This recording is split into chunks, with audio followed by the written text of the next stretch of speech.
नमस्कार दोस्तों, आपका स्वागत है आपके अपने चैनल टेक्निकल एमसीक्यू में। फ्रेंड्स, आज हमारी टेक्निकल क्लासेस जो चल रही हैं आपके आने वाले एग्ज़ाम जैसे NPCIL, HWB, NCL के लिए, वह 6वीं क्लास होने वाली है। अगर आपने नहीं देखी है इससे पहले वाली क्लासों को तो आपको लिंक मिल जाएगी डिस्क्रिप्शन पर और आई बटन दोनों में लिंक दे दूंगा। वहां जाके पहले उन क्लासों को देख लीजिए जिसमें हमने 125 तक क्वेश्चन हल कर लिए हैं। यानी 125वां क्वेश्चन मैंने आपसे पूछा था पिछली क्लास में। क्वेश्चन क्या था, ये रहा आपके सामने। इस फाइल का क्या नाम है जो आप फिगर में दिखाई दे रही जो आप लोगों को, तो इसका जो राइट आंसर मैं आपको बता देता हूँ। ऑप्शन ए जितने लोग बता रहे हैं, rotary file is the correct answer of 135 जो है क्वेश्चन। ठीक है, आगे बढ़ते हैं। 126वां क्वेश्चन आपके सामने है, राइट आंसर सभी बताएंगे। मात्र 3 से 4 सेकंड का जो है आपके सामने समय रहेगा और उसी में आपको जो है आंसर को गैस कर लेना है। तो चलिए आगे बढ़ते हैं। आज का पहला क्वेश्चन है, फाइल के फेस पर चॉक क्यों लगाया जाता है? Why chalk is applied on the face of the file. तो बताइए, पहला ऑप्शन आपके सामने ये दिखाई दे रहा है, अत्यधिक दबाव को कम करने के लिए। बाकी 3 ऑप्शन आपको नीचे दिखेंगे। चिप हटाने की दर को बढ़ाने के लिए, पेनिट्रेशन और पिनिंग को कम करने के लिए, या फिर पेनिट्रेशन और पिनिंग को बढ़ाने के लिए। बताइए राइट आंसर क्या होगा। तो यहाँ पर चलिए मैं राइट आंसर बता देता हूँ आपको। पहले क्वेश्चन देख लें। क्वेश्चन है, फाइल के फेस पर चॉक क्यों लगाया जाता है? तो इसका जो राइट आंसर है फ्रेंड्स मैं आपको बता देता हूँ। ऑप्शन जो सी है बिल्कुल करेक्ट है। यहाँ पर ऑप्शन सी बिल्कुल करेक्ट है, पेनिट्रेशन और पिनिंग को कम करने के लिए। मतलब जो धातु के कण अगर आप पहले से चॉक लगा के रखेंगे तो उसमें घुसेंगे नहीं, सीधी सी बात है। तो यहाँ जो राइट आंसर है वो है ऑप्शन सी। 127वां क्वेश्चन आपके सामने है, राइट आंसर मुझे बताएं। फाइन पिच हेक्साब्लेड का उपयोग क्यों किया जाता है और क्या है? तो बताइए, फाइन पिच जो हेक्साब्लेड होती है उसका उपयोग क्या है? What is the use of fine pitch hacksaw blade? इससे पहले अगर आप क्वेश्चन का जो राइट आंसर बता, अभी तक चैनल को सब्सक्राइब नहीं किया तो चैनल को सब्सक्राइब कर बेल नोटिफिकेशन को ऑन कर ले ताकि आपको समय समय पर ऐसी वीडियो नोटिफिकेशन सबसे पहले प्रोवाइड हो सके। चलिए इसका राइट आंसर बता दें। इसका जो फ्रेंड्स राइट आंसर है वो है ऑप्शन डी। जितने भी लोग बता रहे हैं मुझको बिल्कुल सही है। कंड्यूट और अन्य पतली ट्यूबों को काटने के लिए जो है हम क्या करते हैं, फाइन पिच हेक्साब्लेड का प्रयोग किया जाता है। ठीक है, यानी 0.8 फाइन। नेक्स्ट क्वेश्चन है फ्रेंड्स, यहाँ पे जरा आपको विशेष ध्यान देना है। क्वेश्चन क्या है पहले ध्यान से देख लीजिए। M10 × 1.25 के लिए टेप ड्रिल साइज की गणना करें। तो फ्रेंड्स इस क्वेश्चन में क्या हो रहा है कि इस क्वेश्चन का जो गलत आंसर हमको जो है दिया, जहाँ यहाँ पर इन लोगों के अनुसार गलत आंसर दिखाया गया है। ऑप्शन ए को ये लोग राइट आंसर बता रहे हैं, लेकिन ये जो है इसका राइट आंसर नहीं है।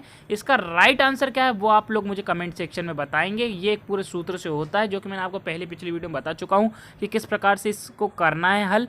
तो फ्रेंड्स इसका जो राइट आंसर होगा वो आप मुझे कमेंट सेक्शन में बताएंगे। तो चलिए देखते हैं कितने लोगों को इसका राइट आंसर पता है, क्योंकि जो ऑप्शन ए है वो कहीं से कहीं तक सही नहीं है इसमें। तो आप मुझे कमेंट करके जरूर बताइएगा। तो चलिए नेक्स्ट के क्वेश्चन की ओर बढ़ते हैं। 129वां क्वेश्चन है, एक ड्रिल में फ्लूइड्स के बीच के भाग का नाम क्या है? तो बताइए फ्रेंड्स, ड्रिल में फ्लूइड्स के बीच के भाग का नाम क्या है? 129वां क्वेश्चन। ऑप्शन क्या होगा राइट, ये आपको बताना है। फ्लूइड के बीच के भाग का नाम क्या है? तो चलिए मैं इसका राइट आंसर बता देता हूँ। ऑप्शन बी यहाँ पर राइट आंसर है, उसे वेब कहते हैं। चलिए राइट आंसर है ऑप्शन बी। तो यहाँ पर राइट आंसर है ऑप्शन बी। चलिए नेक्स्ट क्वेश्चन है 130। इस वर्नियर बेवल प्रोटेक्टर की रीडिंग क्या है? तो यहाँ पर जो रीडिंग दिखाई गई है वो गलत है, आप देख सकते हैं। तो जो रीडिंग है वो थोड़ी सी मिसप्रिंट हो गई है, तो ये तो गलत है, इसलिए हम आगे बढ़ जाते हैं। फ्रेंड्स देखिए गलत रीडिंग है उसमें, आप देख भी सकते हैं, ऑप्शन ही नहीं मिलेगा आपको यहाँ पे। तो चलिए आगे बढ़ते हैं, ये गलत क्वेश्चन मिसप्रिंट हो गई यहाँ पे। 131वां क्वेश्चन आपके सामने, बाहरी माइक्रोमीटर का कौन सा भाग मापने की सतह के बीच एक समान दाब सुनिश्चित करता है? तो आपके सामने जो 4 ऑप्शन है वो इस प्रकार हैं। बाहरी माइक्रोमीटर का कौन सा भाग मापने की सतह के बीच एक समान दाब सुनिश्चित करता है? बड़ा ही सरल क्वेश्चन, इंपॉर्टेंट क्वेश्चन। बताइए राइट आंसर क्या होगा। तो यहाँ पर जितने भी लोग मुझे ऑप्शन डी रेचेट स्टाफ बता रहे हैं बिल्कुल करेक्ट है। राइट आंसर है ऑप्शन डी रेचेट स्टाफ। आगे बढ़ते हैं। 132वां क्वेश्चन पर हम आ चुके हैं। वर्नियर हाइट गेज का कौन सा पार्ट मुख्य स्लाइड का एक इंटरगल पार्ट है? चलिए बताइए राइट आंसर क्या होगा। Which part of the vernier height gauge is an integral part of the main slide? Main slide से कौन सा पार्ट जुड़ा होता है ये बताना सीधा सा। तो यहां पर राइट आंसर क्या होगा? इंटरगल पार्ट कौन सा है? तो राइट आंसर है जॉ। ठीक है, ऑप्शन जो ए है बिल्कुल करेक्ट है यहाँ पर। चलिए नेक्स्ट क्वेश्चन की ओर बढ़ते हैं। माइक्रोमीटर का सिद्धांत क्या है? चलिए राइट आंसर बताइए, जल्दी से बताइए इस क्वेश्चन का राइट आंसर क्या होगा। तो जितने भी लोग मुझे ऑप्शन बी बताने हैं वो बिल्कुल करेक्ट है। ऑप्शन बी यहाँ पर राइट आंसर है। नट और स्क्रू और नट के सिद्धांत पे ये काम करता है। चलिए आगे बढ़ते हैं। 134वां क्वेश्चन आपके सामने, डेप्थ माइक्रोमीटर द्वारा ज़्यादा रेंज की गहराई को कैसे मापा जा सकता है? देखिए फ्रेंड्स, हमको जो राइट आंसर देना होता है वो ऑप्शनों के अनुसार दिया जाता है, ठीक है। तो आप इस बात को भी मद्देनजर रखते हुए क्वेश्चन का आंसर दिया करें। डेप्थ माइक्रोमीटर द्वारा ज़्यादातर रेंज की गहराई को कैसे मापा जा सकता है? ये क्वेश्चन मैंने 2 बार आपके सामने पढ़ दिया है। अब आपको ऑप्शन जो है बताए जाएंगे। पहला है लंबी स्लीप के द्वारा, दूसरा है लंबी स्पिंडल के द्वारा, समायोज्य बेस के द्वारा, या फिर एक्सटेंशन रॉड के एक सेट के द्वारा। तो 134वां क्वेश्चन का जो राइट आंसर है फ्रेंड्स वो होगा क्या? चलिए बताइए। यहाँ जो राइट आंसर है फ्रेंड्स वह है ऑप्शन डी, एक्सटेंशन रॉड के सेट के द्वारा ही हम जो है क्या कर सकते हैं, डेप्थ माइक्रोमीटर में ज़्यादा रेंज की गहराई माप सकते हैं। चलिए नेक्स्ट क्वेश्चन, फिर चलो इसे स्किप करते हैं। इसमें भी इंच में देखिए फ्रेंड, आपको देखिए ये माइक्रोमीटर जो है इसमें दिया है इंच में माइक्रोमीटर की रीडिंग क्या है। हमें मीट्रिक ध्यान रखना है। आप ध्यान दीजिए, यहाँ पर आपसे कहीं भी जो पूछा जाएगा वो एमएम में पूछा जाएगा और मीट्रिक में पूछा जाएगा, ठीक है, एमएम में और मीट्रिक में। तो यहाँ आपको इंच में नहीं आता तो कोई दिक्कत नहीं है, इसमें इंच दिया है तो हम इसे स्किप कर लेते हैं क्योंकि आपके काम का नहीं है। आपको एमएम और मीट्रिक प्रणाली ये याद रखना है, क्योंकि ये आपके जो है ट्रेड टेस्ट होता है उसमें भी आपको एमएम में ही पूछा जाता है, तो आप ये समझ सकते हैं, ठीक है फ्रेंड्स। मैं आपको बता दे रहा हूँ यहीं पर, मापने के दौरान बेवल प्रोटेक्टर का कौन सा हिस्सा इंक्लाइंड सतह के कांटेक्ट में होता है? Which part of the bevel protector contact with the inclined surface well measuring?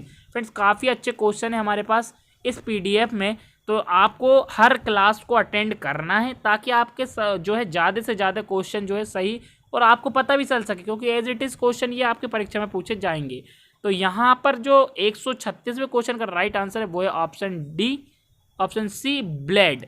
तो ठीक है फ्रेंड, ब्लेड यहाँ पर राइट आंसर है, ऑप्शन सी बिल्कुल करेक्ट आंसर है। मापने के दौरान बेवल प्रोटेक्टर का कौन सा हिस्सा इंक्लाइंड सतह कांटेक्ट में होता है? तो ऑप्शन सी ब्लेड होती है, ठीक है, जो सरफेस के कांटेक्ट में होती है वो है ब्लेड, मापने वाली सतह के। तो यहाँ पर 137वां क्वेश्चन आपके सामने है। राइट आंसर आप लोग बताइएगा मुझे, ड्रिलिंग मशीन में कौन सा भाग विभिन्न गति प्राप्त करने के लिए है? तो ये भी बड़ा सरल क्वेश्चन है, सभी लोग से इसका राइट आंसर बताएंगे मुझे। तो यहाँ पर हम अलग अलग स्पीड किस मैकेनिज्म के द्वारा प्राप्त करते हैं? तो ऑप्शन सी बिल्कुल करेक्ट है, आप लोग बता रहे हैं स्टेप्ड पुल्ली, स्टेप कौन पुल्ली होती है।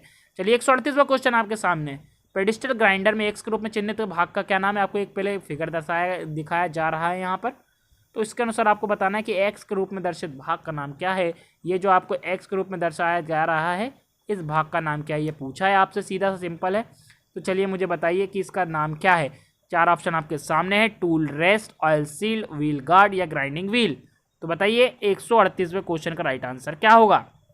तो कई लोग मुझे बताएंगे ऑप्शन ए, तो वो आप बता दूं कि जितने भी लोग ऑप्शन ए बता रहे हैं बिल्कुल करेक्ट है, टूल रेस्ट है फ्रेंड्स। ये इस पर रख के ही आप जो है किसी की भी ग्राइंडिंग करेंगे, चीजल की वगैरह या फिर ड्रिल की।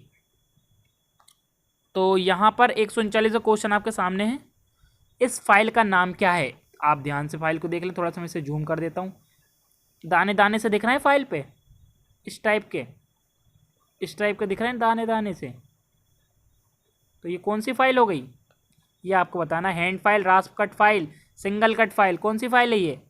चलिए जल्दी से राइट आंसर बता दें मुझे। 139वें क्वेश्चन पे हूँ मैं।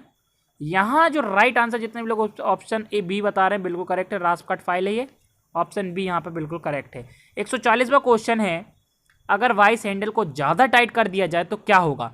What happens if the vice handle is over tight? तो बताइए क्या होगा? तो 4 ऑप्शन आपके सामने फिर से आ चुके हैं। राइट आंसर क्या होगा? अगर वाइस के हैंडल को ज़्यादा टाइट कर देंगे तो क्या इफेक्ट पड़ेगा वाइस पर? तो यहाँ पर 140वें क्वेश्चन का जो राइट आंसर है वो है ऑप्शन ए, क्षतिग्रस्त हो जाएगा हमारा स्पिंडल, ठीक है। ऑप्शन ए यहाँ पे बिल्कुल करेक्ट आंसर है, ऑप्शन ए यहाँ पर राइट आंसर। चलिए नेक्स्ट क्वेश्चन की ओर बढ़ते हैं। 141वां क्वेश्चन आपके सामने, कौन सा कैलिपर आयामों का फाइन एडजस्टमेंट प्रदान करता है?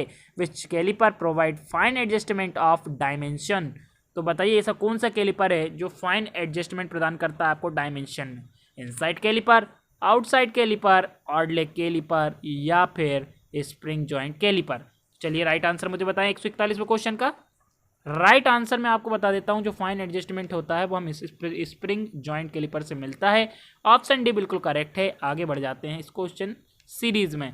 तो 142वां क्वेश्चन आपके सामने, बड़े क्रॉस सेक्शन एरिया को काटने के लिए किस मेटल कटिंग सा का उपयोग किया जाता है। बड़े क्रॉस सेक्शन, यहाँ पर आई है एक लाइन, तो इसको आप ध्यान से समझिएगा क्या पूछ रहा है आपसे क्वेश्चन में। एक ये लाइन आई है बड़े क्रॉस सेक्शन एरिया, तो चलिए बताइए राइट आंसर क्या होगा। राइट आंसर है सर्कुलर सा। ऑप्शन सी जितने भी लोग बता रहे हैं बिल्कुल करेक्ट है। 142वें क्वेश्चन का राइट आंसर है ऑप्शन सी। चलिए 143वें क्वेश्चन पे, मार्किंग टेबल को कास्ट आयरन से ही क्यों बनाया जाता है, ये बताएं। 4 ऑप्शन आपके सामने है। स्वयं लुब्रिकेशन करता है, अधिक कठोरता बनाए रखता है, सटीकता बनाए रखने में सक्षम है, या फिर थर्मल विस्तार को रोकता है, इसलिए मार्किंग टेबल कास्ट आयरन का बनाते हैं क्यों। चलिए बताइए राइट आंसर क्या होगा। बड़ा ही अच्छा क्वेश्चन है, इंपॉर्टेंट है आपकी परीक्षा के हिसाब से। तो यहाँ पे राइट आंसर है ऑप्शन सी, स्वयं लुब्रिकेशन करता है। इसमें ग्रेफाइट होता है, जो है क्या होता है, खुद जो है अपने आप में ये एक लुब्रिकेशन का काम करता है, सेल्फ लुब्रिकेटर बोलते हैं जिसे हम। 144वां क्वेश्चन आपके सामने फिगर टाइप का है। इस गेज का नाम बताना है जो आपको फिगर में दर्शाया गया है। ध्यान से पहले देख लीजिएगा और फिर उसके बाद बताइएगा मुझे राइट आंसर 144वें क्वेश्चन का। चलिए आपने देख लिया राइट आंसर। चलिए मैं बता देता हूँ ऑप्शन ए, जितने लोग बता रहे हैं बेबल गेज है, एंगल मापने के लिए ये सभी माप काम आते हैं। राइट आंसर है ऑप्शन ए बेबल गेज। 145वां क्वेश्चन, किस फाइल का उपयोग डाई और मोल्ड के निर्माण के लिए उपयोग में किया जाता है। डाई और मोल्ड के लिए किस फाइल का उपयोग करेंगे, rotary file, tinker file. 2 file आपको यहाँ पे दिखाई जाएंगी। 2 जो ऑप्शन है वो है बेरेट फाइल या फिर रॉस कट फाइल। 145वें क्वेश्चन का राइट आंसर क्या होगा बताइए। तो आपका क्वेश्चन ये था कि किस फाइल का उपयोग डाई और मोल्ड के निर्माण के लिए उपयोग किया जाता है। यहाँ जो राइट आंसर है हमारे 145वें क्वेश्चन का वो है ऑप्शन है रोटरी फाइल का प्रयोग करेंगे फ्रेंड्स। चलिए 146वां क्वेश्चन आपके सामने, ये रहा आपके सामने 146वां क्वेश्चन। फाइल के दांतों के बीच फंसी धातु की चिप्स को हटाने की विधि क्या है। What is the method of removing metal chips closed between the teeth of file. तो बताइए फ्रेंड्स राइट आंसर क्या होगा। तो यहाँ जो राइट आंसर है वो है ऑप्शन जो आप देख रहे हैं, कॉपर स्ट्रिप लगा दिया जाएगा तो दांतों के बीच जो फंसी चिप्स है वो हटाने की विधि कहला जाएगी। ठीक है, कॉपर स्ट्रिप यहाँ पर राइट आंसर है ऑप्शन सी। चलिए नेक्स्ट क्वेश्चन की ओर। 147वां क्वेश्चन, छोटे छोटे कार्य जिसमें फाइलिंग या ड्रिलिंग की आवश्यकता होती है उनको पकड़ने के लिए किस वाइस का उपयोग किया जाता है। तो यहाँ जो राइट आंसर है 147वें क्वेश्चन का वो होता है option D, tool maker vice का प्रयोग किया जाता है। चलिए आगे बढ़ जाते हैं। आगे जो क्वेश्चन है वो 148वां, किस हेक्सा ब्लेड का उपयोग घुमावदार रेखाओं के साथ काटने के लिए किया जाता है। तो घुमावदार है तो कौन सी ब्लेड आप अपनाएंगे स्पाइरल में। तो यहाँ जो कर्व्ड सतह को हमको काटना है तो जो हम ब्लेड यूज़ करेंगे वो है ऑप्शन सी, फ्लेक्सिबल लचीला ब्लेड का प्रयोग करेंगे ताकि वह टूट ना सके। 149वां क्वेश्चन आपके सामने, किस छेनी का उपयोग कीवे काटने के लिए किया जाता है। तो ये कोई भी बता देगा, क्रॉस कट छेनी। ऑप्शन बी बिल्कुल सही है यहाँ पर 149वें क्वेश्चन का राइट आंसर। लास्ट क्वेश्चन आपका सामने ये रहा, हथौड़े में एक्स चिन्ह भाग का नाम बताइए। और इस क्वेश्चन का राइट आंसर कौन बताएगा, आप लोग। आप पहले इस क्वेश्चन को देख लीजिए। एक्स से इंगित भाग का नाम आपको बताना है। पिन है, फेस है, चीक है या फिर आई होल। तो यहाँ पर ये वीडियो समाप्त होती है आज की फ्रेंड्स हमारी। तो आप देखते हैं कितने लोग मुझे 150वें क्वेश्चन का राइट आंसर कमेंट बॉक्स में दे पाएंगे। तो फ्रेंड्स ऐसे ही क्वेश्चन हमारे पास बहुत सारी PDF हैं, तो आपको हम पढ़ाते रहेंगे, बस आपको पढ़ते जाना है। और मैं आपको बता दूं आपका एग्ज़ाम दिसंबर तक होने की संभावना पूरी है। दिसंबर में कुछ ना कुछ आपको पता चल ही जाएगा। तो बस अब आप तैयारी चालू करें और रखें, कंटिन्यू रखें। देखिए पढ़ाई चालू करना और उसको कंटिन्यू रखना बहुत बड़ी बातें होती हैं, इसलिए आपसे मैं गुजारिश करूंगा कि आप जो है आपकी पढ़ाई कंटिन्यू रखें। एग्ज़ाम तो होना ही है, ये चिंता ना करें कि एग्ज़ाम कैंसिल हो जाएगा। कई लोग मुझे बता रहे थे कि सर एग्ज़ाम कैंसिल, पूछते हैं मुझसे, कमेंट करते हैं कि सर एग्ज़ाम कब होगा, कब तक होने की संभावना है। तो देखिए मैं आपको बताना चाहूँगा कि अगर आप पूछ रहे हैं कब तक होगा तो दिसंबर की मान के चलें। और आप ये लोग जो सोचते हैं कि एग्ज़ाम कैंसिल हो गया है, तो एग्ज़ाम कैंसिल नहीं होगा। जो कोविड की सिचुएशन चल रही है इसके कारण डिले होते जा रहे हैं सारे काम, वरना आपके एग्ज़ाम कब के हो जाते। पर आप चिंता ना करें, आपके एग्ज़ाम जल्दी ही आएंगे। आई थिंक दिसंबर तक तो आपके एग्ज़ाम या तो एडमिट कार्ड तो निश्चित आएंगे, या तो एग्ज़ाम अगर होगा तो पहले ही हो ही जाएगा। तो आप चिंता ना करें, ध्यान लगाकर पढ़ाई करें। आज के लिए इतना ही। अगर चैनल को सब्सक्राइब नहीं किए हैं तो चैनल को सब्सक्राइब कर बेल नोटिफिकेशन को ऑन कर ले। Thanks for watching. धन्यवाद।